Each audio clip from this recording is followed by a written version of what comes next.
तो गाइस मैं हूं अंकित और आप देख रहे हैं रेसलिंग फैंस नेटवर्क। तो भाई ये जो डब्ल्यूडब्ल्यू वर्सेस इंडियन रेसलर्स वाली सिचुएशन है ये बद से बदतर होते जा रही है। बिकॉज पहले वीर महान ने कहा था ट्वीट करके कि वहां पे अगर उनका सम्मान नहीं होगा, उनके देश का सम्मान नहीं होगा तो वहां पे रहना बेकार है, यानी डब्ल्यूडब्ल्यू में रहना बेकार है। जिंदर महल ने अग्री करा था इस चीज़ के ऊपर। एंड अभी सांगा जिनको डब्ल्यूडब्ल्यू ने इनके साथ ही रिलीज़ करा, इन्होंने भी रिएक्ट करा है। सांगा ट्वीट करते हैं सौरभ गुर्जर एंड लिखते हैं मर जाएंगे लेकिन झुकेंगे नहीं, ना मैं और ना मेरा भारत, जय हिंद #WWE। तो यहाँ पे सौरभ गुर्जर ने भी सेम बात कही है, सेम पेज पे सौरभ भी हैं। तो वीर महान, सौरभ गुर्जर यानी सांगा एंड जिंदर महल, ये तीनों के तीनों सेम बात कह रहे हैं भाई। अब देखो ये कोई इमेच्योर लोग नहीं है जो कुछ भी हवा में बक रहे हैं, लेकिन अगर ये छोटी मोटी बात को एग्जैगरेट करके कह रहे हैं तो वो भी बहुत गलत है। बिकॉज ये बहुत गलत तरीके से पब्लिक प्लेटफॉर्म पर निकल के सामने आ रहा है एंड ये बहुत नेगेटिव इंपैक्ट डाल सकता है, ये टर्बुलेंस क्रिएट कर सकता है। बिकॉज यहाँ पे सिर्फ वीर महान, सांगा, जिंदर महल इनकी बात नहीं है, ये इंडिया की बात है, भारत की बात है। एंड यहाँ पे इन लोगों ने भारत को मेंशन करा है अपने हर ट्वीट में एंड जिंदर महल भी इससे अग्री कर रहे हैं। तो भाई देखो मैं एक सेकंड के लिए मान भी लेता हूँ कि शायद वीर महान, सांगा किसी तरीके की खुन्नस निकाल रहे हैं, क्योंकि बहुत सारे लोग ऐसा कह रहे हैं, चलो मान भी लेते हैं। हालांकि मैं इन चीज़ों पर बिलीव नहीं करता, लेकिन चलो मान लेते हैं। बट जिंदर महल भाई आज से नहीं थे डब्ल्यूडब्ल्यू के साथ। जिंदर महल ना भाई बहुत पुराने सुपरस्टार हो गए, अब बहुत ज़्यादा मैच्योरिटी लेवल है उनके अंदर। उनको पता है कि अब मेरे फ्यूचर गोल्स क्या है, मुझे इसके अंदर रेसलिंग के अंदर काम भी करना है, इस बिजनेस के अंदर या फिर नहीं। तो वो अपने पैर नहीं काटेंगे भाई ऐसे फालतू किसी के ऊपर एलिगेशंस डाल के। जिंदर महल अगर अग्री कर रहे हैं इनकी बातों से तो कहीं ना कहीं भाई इसमें सच्चाई है। एंड मुझे पूरा बिलीव है कि ग्रेट खली भी इस चीज़ के ऊपर रिएक्ट करेंगे। मुझे नहीं पता कि क्या चल रहा है क्या नहीं चल रहा है, लेकिन ये जो सिचुएशन निकल के सामने आ रही है ये बद से बदतर ही होते जा रही है। इसमें कुछ भी अच्छा नहीं हो रहा है। बिकॉज पहले एक सिंपल रिलीज़ लग रहा था, बट अब ये सिंपल रिलीज़ नहीं लग रहा है। बिकॉज इसमें ये कंट्री वाला एंगल आ रहा है। एक मैंने ट्वीट देखा था, मैं ऐसा नहीं कहूँगा कि बिल्कुल सही है वो, लेकिन वो ट्वीट एक गजब की चीज़ दिखा रहा था। काफ़ी अच्छा पैटर्न था उसमें। अच्छा तो क्या था, मतलब नोट करने वाला पैटर्न था, डॉट्स लाइन हो रहे थे। वो क्या था कि पिछले साल डब्ल्यूडब्ल्यू ने अरब से रिलेटेड सुपरस्टार्स को रिलीज़ करा। मतलब पिछले साल मंसूर को रिलीज़ करा था, साथ में अलिया को भी रिलीज़ करा था, तो उनको भी साथ में ही करा था। यह साथ में रिलीज़ करने वाली चीज़ ना समझ नहीं आ रही मुझे कि आपको अगर किसी की परफॉर्मेंस नहीं अच्छी लग रही तो रिलीज़ कर दो, ठीक है, कोई दिक्कत नहीं है। बट ये साथ में रिलीज़ करना, ये ग्रुप बना के रिलीज़ करना, ये कहीं स्टीरियोटाइप टाइप का लग रहा है ना, तो वो चीज़ सही नहीं लग रही है। वो काफ़ी पब्लिक प्लेटफॉर्म पे गलत जा रही है। चलो मुस्तफ़ा अली का तो पता था कि भाई वो अपनी रिलीज़ रिक्वेस्ट कर रहे थे, लेकिन भाई कुछ समझ नहीं आता है मंसूर एंड अलिया का कि उनको सेम एक टाइम पे एक साथ क्यों निकाला गया। एंड अभी ये same scene Jinder Mahal, Saurabh Gurjar and वीर महान के साथ भी हुआ है। एंड ये कंट्री वाला एंगल बिल्कुल आ गया इस चीज़ में। इसके बारे में आप क्या सोचते हो कमेंट करके बताना। इन्हें भाई देखो और क्लियर कमेंट करना चाहिए, शायद कोई इंटरव्यू वगैरह देंगे तो उसमें और बेटर तरीके से बताएं।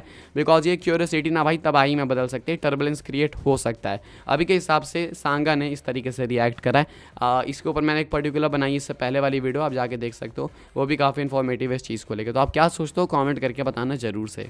आगे बढ़ते हैं गाइस, बात करते हैं अगली स्टोरी के बारे में। एंड ये है AJ Styles versus Cody Rhodes के मैच को लेकर। तो भाई इनका मैच ऑफिशियल हो गया है डब्ल्यूडब्ल्यू बैकलैश 2024 के लिए। मैच होगा अनडिस्प्यूटेड डब्ल्यूडब्ल्यू चैंपियनशिप का। एंड यहाँ पे भाई फाइनली एजे स्टाइल्स को अपॉर्चुनिटी मिलने वाली है एक वर्ल्ड चैंपियनशिप के लिए वापस से। अब वैसे इसको मैं सुबह में ही डिस्कस कर लेता, लेकिन ये जो पूरी सिचुएशन क्रिएट हुई इंडियन रेसलर्स के साथ, इस वजह से हम लोग इसको कवर ही नहीं कर पाए। तो ये आज तो पहली अपडेट वाली वीडियो आ रही है जिसमें बहुत सारी अपडेट्स है। तो ये वाला मैच कंफर्म करा डब्ल्यूडब्ल्यू ने, आज एजे स्टाइल्स जीत गए एलन नाइट के अगेंस्ट एंड उनको अपॉर्चुनिटी मिली है। तो भाई अच्छी खासी हिस्ट्री है। एजे स्टाइल्स ने डस्टी रोड्स को यानी कोडी के फादर को भी फेस कर रखा है। तो एजे स्टाइल्स तो आपको पता ही है कितने बड़े वाले वेटरन हैं। एंड अभी ये दोनों आपस में स्क्वायर ऑफ करेंगे बैकलैश फ्रांस के अंदर। तो क्या है आपकी हाइप लेवल्स, एक्साइटमेंट लेवल्स, आप लोग चाहो तो कमेंट करके बता सकते हो। आगे बढ़ते हैं गाइस, बात करते हैं अगली स्टोरी के बारे में। एंड ये भी कवर करना काफ़ी नेसेसरी है। ये है new SmackDown tag team championships को लेकर। भाई क्या गजब टाइटल रिवील करी है, इसके बारे में भी हम लोग नहीं बात कर पाए, इसकी तारीफ नहीं कर पाए। जरा देखो इस टाइटल को, इसमें कमी निकालो जरा भाई, मैं कह रहा हूँ कमी निकालो, कहाँ से निकाल सकते हो। ये इतनी ब्यूटीफुल टाइटल लग रही है, वो थ्रोबैक वाइब्स दे रही है, पुराने डब्ल्यूडब्ल्यू के ज़माने की वाइब्स दे रही है जब उस टाइम पे ऐसी टाइटल्स बनती थी। एंड जो डब्ल्यूडब्ल्यू ने बना के रखा था कि एक मैसिव डब्ल्यू लोगो तो लगाएंगे ही, फाइनली उस चीज़ से अब उभर के बाहर आ चुके हैं इस ट्रिपल एच के नए एरा के अंदर। डब्ल्यू लोगो है बट स्टिल वो डब्ल्यूडब्ल्यू का लोगो छोटा है। यहाँ पे काफ़ी कुछ यूज़ कर रहे हैं, ड्रैगन बना रहे हैं, ऊपर क्राउन बना रहे हैं, टैग टीम रेसलिंग चैंपियंस लिखा हुआ है यहाँ पे। तो काफ़ी हार्डकोर वाइब्स आ रही रही है।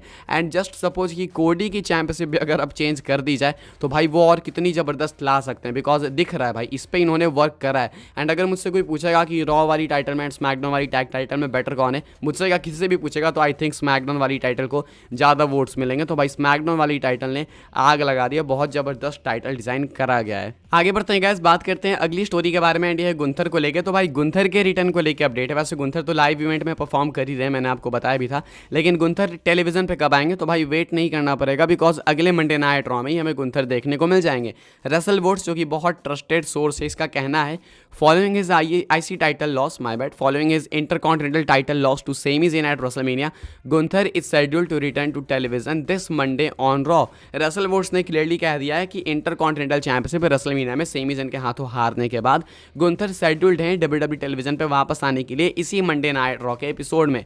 अभी इन्होंने लाइव इवेंट के अंदर एक बहुत तगड़े फेटल 4-वे मैच में कम्पीट करा, जहाँ पे गुंथर थे, चैड गेबल थे, सेमी ज़ेन थे, एंड अगर मैं गलत नहीं हूँ तो चौथे सुपरस्टार्स जेवियर वुड्स थे, मैं श्योर नहीं हूँ भाई, देखो यार लाइव इवेंट इतना याद नहीं रहता, लेकिन हाँ उस मैच के अंदर टाइटल रिटेन कर ली थी सेमी ज़ेन। अब यहाँ पे भाई फिन बैलर थे, माय बैड, जेवियर वुड्स कह रहा हूँ, फिन बैलर थे, जेवियर वुड्स ने चैलेंज करा था टाइटल के लिए बाद में, तो फिन बैलर थे उस मैच के अंदर। तो एक बहुत तगड़ा मैच दिया था गुंथर ने, एंड गुंथर भी वहाँ पे थे, तो गुंथर को इंजरी वगैरह कुछ भी नहीं है, वो सिंपल टाइटल हारे थे। एंड गुंथर जो है भाई अभी मंडे नाइट रॉ के अंदर हमें देखने को मिल जाएंगे, तो वेट नहीं करना पड़ेगा, गुंथर लीव पे नहीं है। आगे बढ़ते हैं गाइस, बात करते हैं अपनी नेक्स्ट एंड फाइनल स्टोरी के बारे में, जो कि रोमन रेंस ट्राइबल चीफ को लेकर। तो एक बार वापस से ट्राइबल चीफ को स्पॉट करा गया, एंड इसका मतलब क्या हो सकता है क्या नहीं मैं आपको बताने वाला हूँ। लेकिन उससे पहले अगर आपने चैनल को सब्सक्राइब नहीं करा है तो मेक श्योर कि आप चैनल को सब्सक्राइब करो, बिकॉज यहाँ पे आपको डब्ल्यूडब्ल्यूई की फास्टेस्ट न्यूज़ रूमर अपडेट्स मिलती है। तो आपका बस यही काम है, फ्री है, कर दो भाई, बाकी मेरी जिम्मेदारी, मैं आपको सबसे पहले न्यूज़ वगैरह ला के दिया करूँगा। एंड हम लोग 74,000 सब्सक्राइबर्स से सिर्फ 80-90 सब्सक्राइबर्स दूर हैं, तो ये कोई बहुत मैसिव नंबर्स नहीं है, 80-90 लोग चाहिए बस।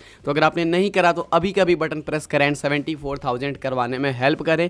बाकी हम लोग रोमन रेंस की बात कर रहे थे, तो मैंने आपको अभी कुछ दिन पहले ही फोटो दिखाई रोमन रेंस की, अगर आप चैनल पर एक्टिव हो गए तो आपको मालूम होगा कि रोमन रेंस एक फिल्म वगैरह शूट कर रहे हैं, एंड एक गुड फॉर्चून करके मूवी होने वाली, जहाँ पे रोमन रेंस रोल प्ले करेंगे।